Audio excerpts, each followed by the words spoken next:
All right, let's dive right in. Welcome to this explainer. Today, we're taking a totally unique approach to figuring out human connection.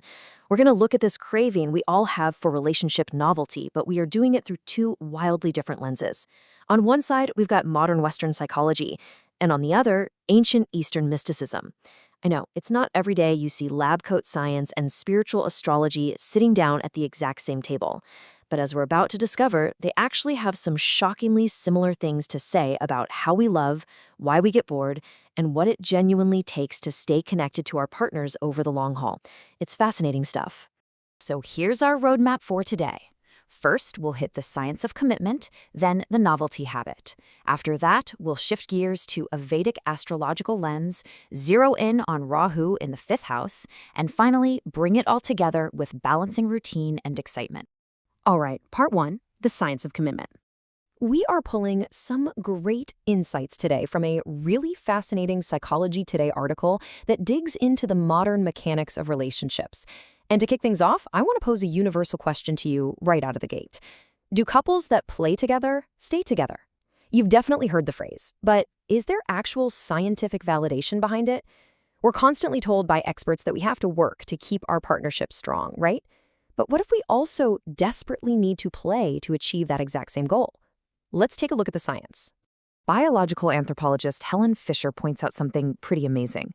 When you try something new or take a risk, it literally triggers a rush of dopamine in your brain.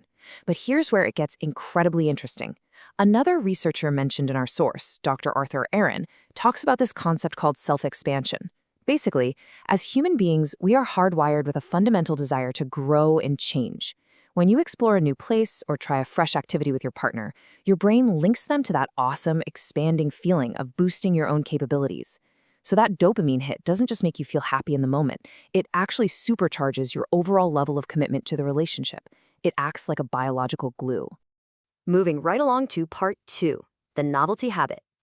Okay, so understanding the science is great, but how do we actually apply it? The crucial point here is that you absolutely do not need to go jumping out of airplanes or booking expensive weekend getaways to trigger this self-expansion. Building what the author calls the novelty habit is super accessible. It can literally be as simple as taking a walk in a different part of town or finally checking out a local museum. You could just hop on public transit to get your morning coffee instead of driving your usual route. Go on a spontaneous day trip, teach each other a new skill, or even volunteer together.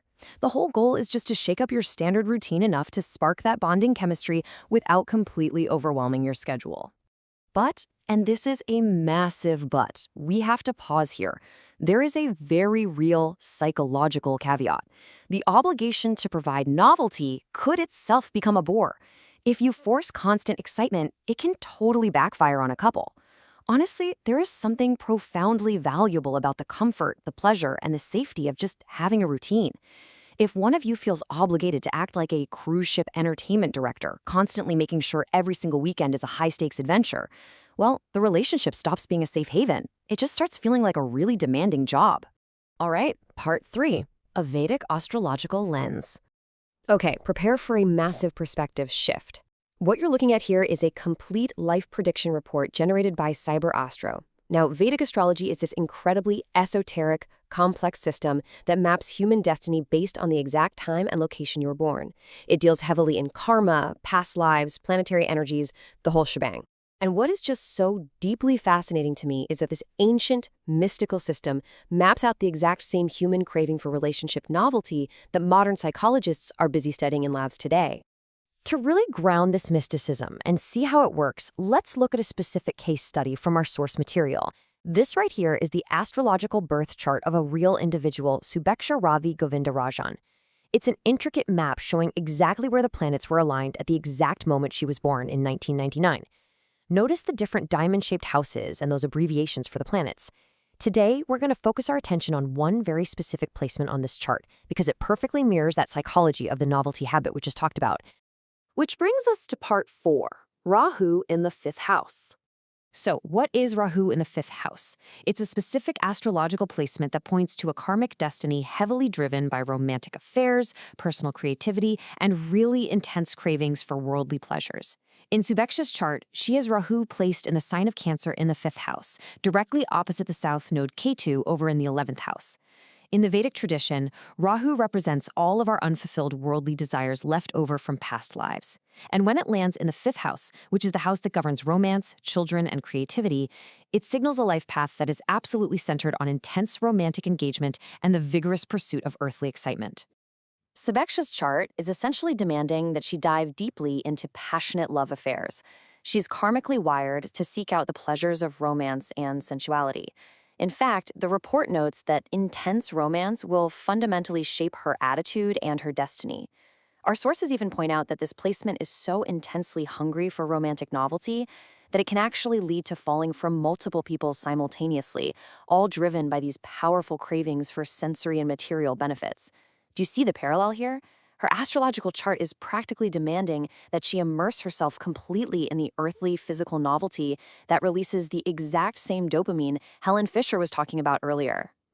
But wait, just like the psychology article had a warning, so does this ancient astrological text.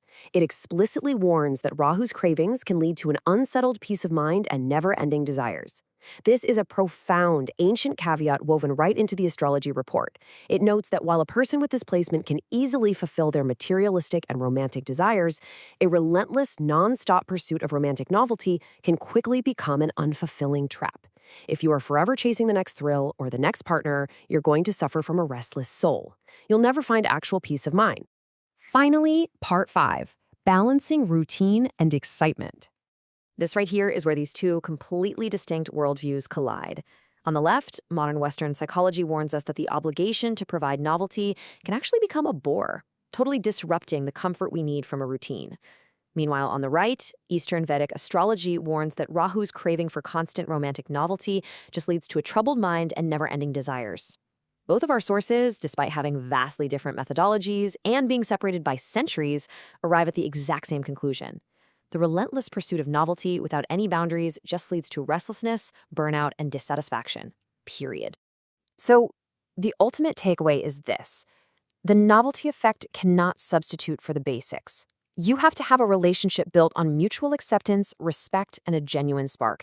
Whether you're looking through the lens of modern scientific research or the alignment of the stars at the exact moment of your birth, the lesson is crystal clear. Yes, we absolutely need novelty. We need that self-expansion. We need that dopamine hit to keep the spark alive. But those thrilling experiences absolutely must be anchored by a strong, loving, and stable routine. You simply cannot build a lasting relationship entirely out of fireworks. You need a solid foundation first.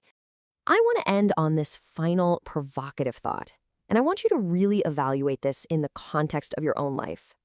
What exciting, self-expanding activities keep you growing closer to your partner? Are you maybe relying a little too much on a comfortable routine? Or, on the flip side, are you chasing novelty so hard that it has become an exhausting obligation?